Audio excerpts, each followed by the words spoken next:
আপনি যখন মন দিয়ে কাউকে নিজের বলে ভাবেন, তখনই আপনার অনুভূতিগুলো দুর্বল হয়ে পড়ে, আর তখনই আপনার সঙ্গে বিশ্বাসঘাতকতা করা সবচেয়ে সহজ হয়ে যায়।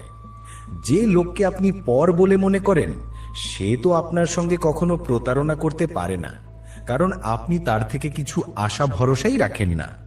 এই জন্যেই গীতার প্রথম শিক্ষা হলো, এই আপনত্বের জালে কখনোই আটকে যেও না, নিজের মনের আবেগকে দুর্বল হতে দিও না।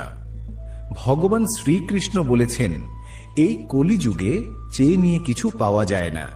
এই যুগে কেউ কাউকে কিছু দেয় না, বরং আপনার অধিকারটুকুও অন্যরা ছিনিয়ে নিতে ব্যস্ত। এই জন্যে ভুলে যাও যে শুধু চাইলেই আপনি আপনার প্রাপ্য পেয়ে যাবেন। আপনি যদি দয়ালু হয়ে চুপচাপ বসে থাকেন কিংবা সামান্য অসতর্ক হন, তাহলে লোকে আপনার সব অধিকার ছিনিয়ে নেবে।